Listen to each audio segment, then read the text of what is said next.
There are some new movies out this Halloween weekend, including one that will give you the frights that you are looking for. Movie reviewer Greg Russell joins us now for Real Talk. Hey, Greg, what's going on? Oh, there you are. There you go. Let's start with a scary movie. It is Halloween this weekend. What is Antlers all about? Antlers stars my cousin Carrie Russell, and it's all about, she's a school teacher who moves back to the Pacific Northwest, and she realizes one of her students is having some issues, so she follows him home, and that's where she finds out about all the stuff that's going on. It's a bizarre movie. I got to talk to her and the director, Scott Cooper, and he even lays out the details of how to make a funny or a good horror movie. Here's what they had to say. My cousin Carrie Russell, they're always an excellent job. Yeah. Thank you. Yes. Thank you. Carrie's never bad. No, not at all. Impossible. Gotta tell you, I mean, scary situation here. You're playing a school teacher. You notice one of the kids, is has some things going on. And the more you find out, it's kind of like, maybe we should transfer him to another class. That's not the way scary movies work. They always walk toward the danger. Always. You have to have the person going, don't do it. Don't do it. Which now you're taking me to the very next thing. I would say, Scott, of course, when you make a movie like that, you do want that. Well, you succeeded. I was at the theater and people were there yelling at the screen, which is, I just find is phenomenal. So that's got to be something really good. Yeah, I'll say, look, horror is best experienced communally. I'm so thrilled that you actually saw it on a big screen. I think it makes a big difference. But to Carrie's point, people in everyday life make illogical decisions. It happens all the time. So when you say to yourself, oh, well, that's not plausible. Why would someone go into that house? Well, she's going because she wants to confront this young boy's father, right? And then you say, well, why does an officer go into a shed? Well, because he heard a noise in there. Why does the other officer go into the shed? Well, because he sees the other officer lying prone. That's what we're trained to do. And for some people, that's illogical. But without that, where's the fun? Well, and on that note, is this fun? How many reels? I give it a 3 because if you like horror movies, you'll probably get into this. But there are certain people, like we've talked about before, who is like, I'm not going to see anything, gory or bloody or anything like that. So, like I said, it deals with a lot of old traditions and different things. So if you're into that, yeah, go check it out. All right, so you seldom give a 2. You very rarely give a 5. Most of your reviews are 3s or 4s. I think we're going to need to find out a new rating system here. It'll give you like 6 reels to work with, so you have a little more wiggle room. That'd be great. I would love that. All right, next up, let's move on to a thriller starring Anya Taylor-Joy. Tell us about Last Night in Soho. Oh, man, this is from Edgar Wright, the guy who brought you Shaun of the Dead and several other movies. It deals with a young girl who goes to London to become a dress designer.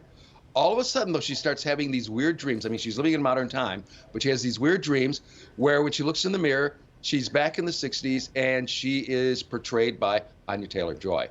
So got to talk to her and Edgar Wright, and Edgar talks beautifully about Diana Rigg. This was her last film, so I can't wait for you to hear what he had to say. It was just kind of interesting to look at how things were in the 60s as compared to today. Yeah. As far as when people go out. I mean, true enough, they all dressed a lot better back then, but it was truly a different time. Well, it's so interesting because one of the most beautiful things about this film for us as performers was, they shut down entire streets of Soho and turned it into the Soho of the 60s, which for any actor that grew up in London, you spend a lot of time in that particular neck of the woods. So it's quite surreal because you're almost walking past ghosts of yourself. This was Diana Rigg's last movie. Talk a little bit about having her in the film. I mean, I guess it's, like one of my proudest, sort of moments of my career is working with her, but not just working with her on the movie. And obviously she's just fantastic in the film and what an absolute treat. And, she just was just a joy to work with, but also getting to know her and, long after the movie, sort of right through the lockdown and even in her kind of last weeks, I was talking to her and actually, she did a little bit of stuff on the movie just before she passed away. And the crazy thing is that even though she was ill, my last memory of being with her is a happy one because she's so funny and fierce and So she kind of had me laughing. So like my memory like of walking away the last time I saw her was of smiling because she just made me like sort of just a joy to be with. So I have to just like look at it of how grateful am I to have known her at all. How many reels you giving this one?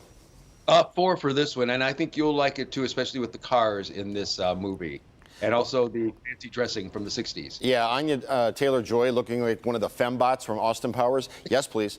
And finally, we ask you to share what you think is the scariest movie to come out in the last 5 years. This is one of those must-see thrillers. What do you say there, Greg? Well, I had an idea of the one I wanted to pick, but I figured let me call up a friend who really is into scary and horror movies just to see what he had to say, and this is what he said to me. Well, I figured I needed some help, especially from an expert. This is James Jude Courtney. You know him better as Michael Myers from the Halloween movies. James, thanks for being here. I need your advice. What do you think is the scariest movie over the past 5 years? Oh, that's a no-brainer, man. Get Out. Get Out was a game changer. Just like Halloween 1978 was a game changer, Get Out was a game changer, and that was frightening. That's for sure, and that was my pick as well. Don't forget, you can check him out still this weekend in Halloween Kills, which is in all local theaters. It Follows, House of the Devil, The Innkeepers, The Visit. I could go on. There's so many small, quiet build, dread, suspenseful horror movies that have come out in the last 10 years. So where can people see more of your interviews, Greg? You can go to our website, movieshowplus.com. We've got the extended versions of the interviews, plus also old interviews as well, and other fun stuff that deals with movies. So please join us right there at movieshowplus.com. Greg, always good to see you.